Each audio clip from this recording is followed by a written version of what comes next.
छत्रपति शिवाजी महाराज की गिनती हिंदुस्तान के गौरवशाली नामों में होती है, जिन्होंने मुगल साम्राज्य से टक्कर ली। कभी मुगलों से हारे नहीं, लेकिन राजस्थान के जयपुर आमेर रियासत के मिर्जा जय सिंह, जिन्होंने औरंगजेब के कहने पर शिवाजी के खिलाफ कमान संभाली, पुरंदर संधि करने पर मजबूर किया। सन 1621 में जब जयसिंह आमेर की गद्दी पर बैठा तो उस समय उनकी उम्र 11 साल की ही थी।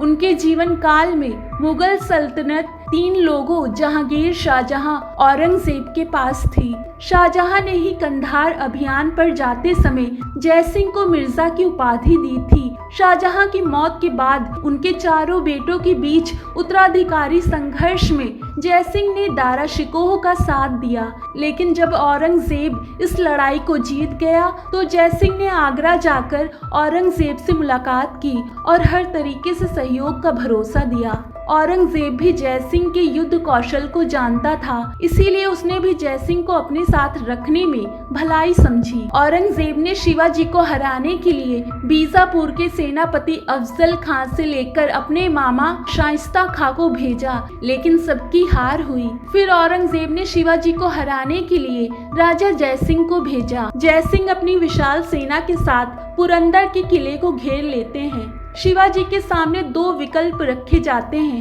या तो आत्मसमर्पण कर लें या फिर युद्ध लड़ते हुए अपनी जान गंवा दें। शिवाजी ने जयसिंह के आगे आत्मसमर्पण कर लिया और दोनों के बीच 11 जून 1665 को संधि हुई, जिसे पुरंदर संधि कहते हैं। संधि के बाद जयसिंह ने शिवाजी को औरंगजेब से मिलने की सलाह दी, साथ ही ये भी भरोसा दिया कि औरंगजेब उनको बंदी नहीं बनाएंगे। जयसिंह ने इसके लिए औरंगजेब और अपने बेटे राम सिंह को खत लिखकर जानकारी भी दी, लेकिन जैसे ही शिवाजी औरंगजेब से मिलने आगरा पहुंचे तो उनको बंदी बना दिया गया। हालांकि बाद में जयसिंह ने अपने बेटे की मदद से शिवाजी को कैद से भगाने में कामयाबी हासिल की थी। जयसिंह के युद्ध कौशल और तेज दिमाग को देखकर औरंगजेब हमेशा आशंकित रहता था। यही वजह थी कि उसने 8 जून 1667 को आगरा से बुरहानपुर जाते हुए जयसिंह को जहर देकर मरवा दिया था।